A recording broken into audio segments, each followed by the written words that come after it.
tenté de faire passer son drone là-dedans, là, dans ce petit trou. Un drone classique, pas un petit FPV. Bah je sais même pas si ça passe en fait. Ça serait complètement stupide. Bon du coup je vais le faire. Allez.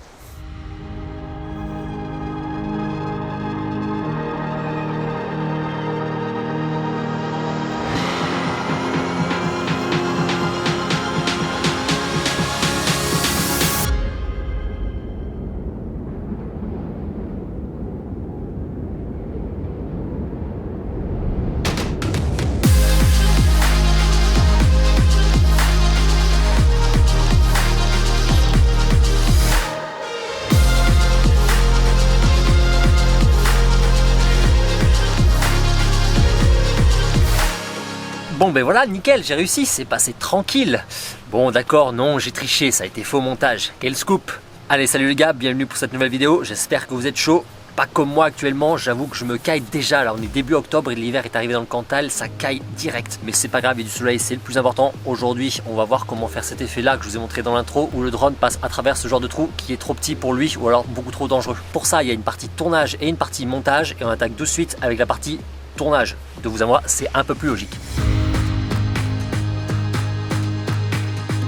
Donc j'ai derrière moi cette ancienne fenêtre qui est un trou typiquement trop petit pour faire passer mon drone. Même s'il est plus petit pour quelques centimètres, j'ai pas vérifié, c'est beaucoup trop dangereux dans tous les cas de passer dedans. Interruption du chat en plein tournage, ça fait plaisir. Allez, casse-toi. Du coup, pas de solution miracle au tournage avec un drone classique. Avec un drone FPV à la limite on pourrait, mais là non, on ne va pas passer à l'intérieur de la fenêtre. Ça justement, ça va être l'étape qu'on va faire au montage. Le plan qu'on va faire, vous avez vu, ça va être un simple plan en marche avant. Et on va vraiment tout faire au tournage, sauf du coup le passage dans le trou. Pour ça, il va falloir faire deux plans et on va aussi dégager ce chat parce que ça commence un peu à gonfler. Allez, casse-toi. Donc je disais, pour ça il va falloir faire deux plans. Le premier ça va être le début du plan où le drone avance jusqu'à arriver au trou. Et le second plan, ça va être tout simplement de l'autre côté. On va mettre le drone de l'autre côté du trou et on va partir du trou pour ensuite s'éloigner en filmant du coup ce qu'il y a derrière. Mais le mieux c'est que je vous montre directement car il y a des petits trucs à savoir, il faut être vraiment assez précis et assez minutieux dans ce qu'on fait.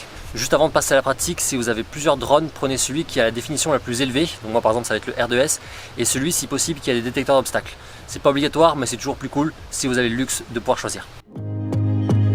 Effectivement, le premier truc à faire avant de commencer ces plans, c'est de bien choisir la résolution la plus élevée. 5,4K ici pour moi avec ce DJI R2S. Car par la suite au montage, on va devoir zoomer beaucoup pour la transition. Donc plus on a une résolution élevée, moins notre zoom sera pixelisé.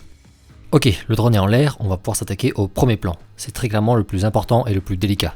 Pour que la transition puisse se faire à l'intérieur du trou, il va falloir qu'on soit très bien centré face à lui. Au possible vraiment pile au milieu, sinon l'effet au montage va être galère. Donc la première chose c'est de bien se centrer par rapport au trou. Prenez votre temps, faites ça bien. Ensuite il y a aussi un second point qui va être aussi très important et là pas mal dangereux. Il va falloir que notre drone s'approche très près de l'obstacle pour avoir le trou le plus grand possible à l'image. C'est là qu'un drone avec détecteur offre une petite sécurité en plus. Alors le faire comme ça en marche avant, ça sera trop dangereux. On va devoir vraiment être très près à la fin du plan et on ne maîtrisera pas du tout le freinage du drone pour qu'il ne heurte pas le mur. Donc ce qu'on va faire pour que ce soit plus facile et moins dangereux, c'est qu'on va faire le plan inverse. On va partir du mur et reculer. Et au montage, on inversera la vitesse du plan tout simplement, histoire qu'il soit en marche avant. En faisant ça, on prendra beaucoup moins de risques car on aura bien le temps de placer son drone au début, près du mur. Donc c'est ce que je vais faire. Après l'avoir bien centré, je viens approcher mon drone le plus proche du mur. Et moi je me place sur un côté histoire de bien voir l'écart qu'il reste entre lui et le mur. C'est l'étape dangereuse donc ça faites bien attention. On vient le placer le plus près possible et là maintenant le drone est bien placé. Et bien ici c'est parti, on n'a plus qu'à faire rec et maintenant reculer le drone. Voilà, on recule sur la distance souhaitée et c'est bon, on a fini le premier plan. On passe au deuxième plan, bien plus facile. On contourne l'obstacle avec son drone pour se placer de l'autre côté du mur. Alors au possible, pendant le déplacement du drone, ne changez pas son altitude. Comme ça, une fois de l'autre côté, la hauteur par rapport au trou sera toujours la même.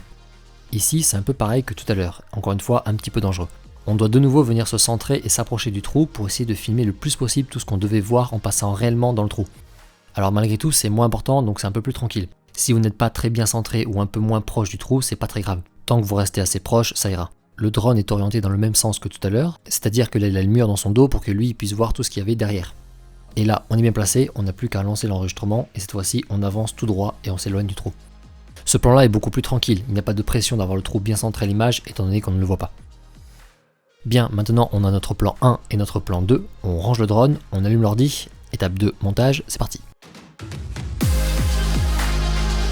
Ok, nous voilà sur le logiciel de montage. Alors, comme d'habitude, je vais utiliser Premiere Pro. L'effet est également possible sur DaVinci, Final Cut ou même sur Filmora Pro.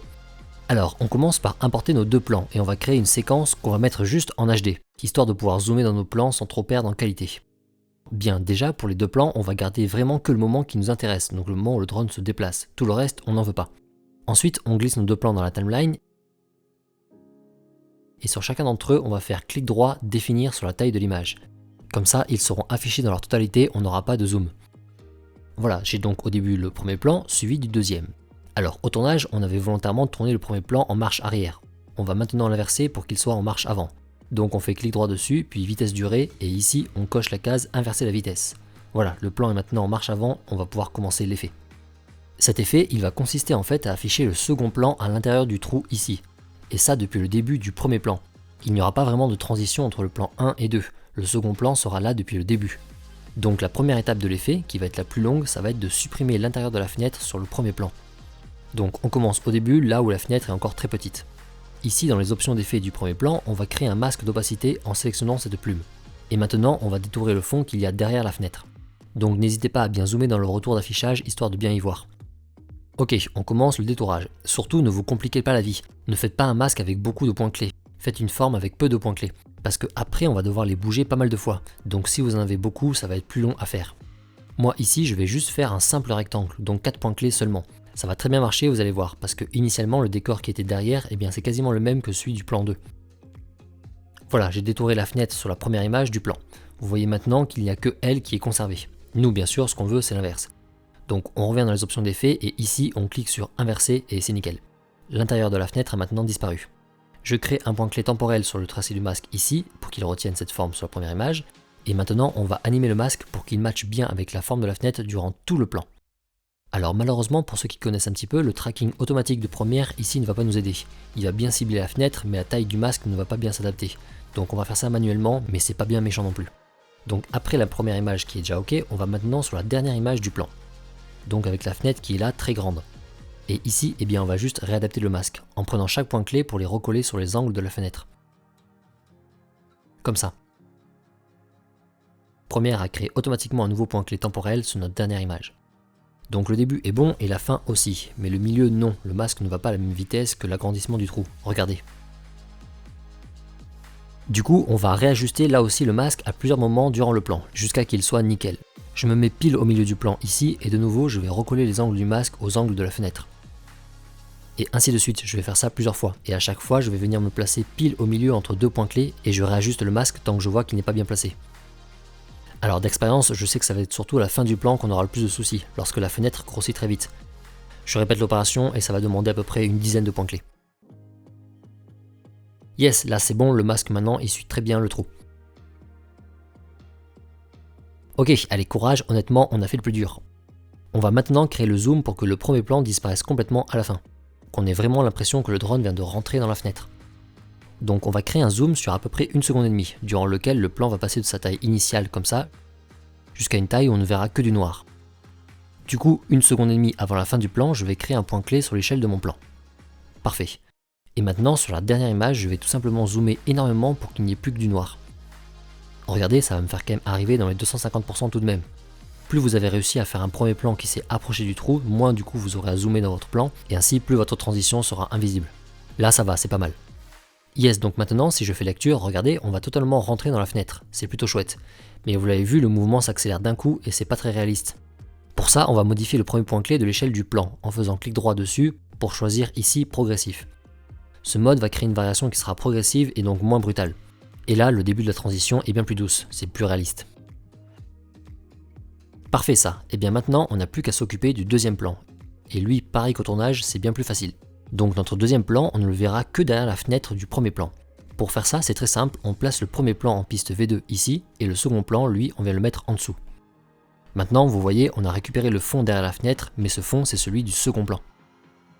Bon, le mouvement de notre second plan, dans notre effet, il doit en réalité commencer quand on passe la fenêtre, pas avant. Sinon, il va se finir alors qu'on n'aura même pas fini de passer la fenêtre. Donc on va pas trop s'embêter. Le second plan, je vais le faire commencer vers la fin, pile quand le zoom du premier plan commence lui aussi.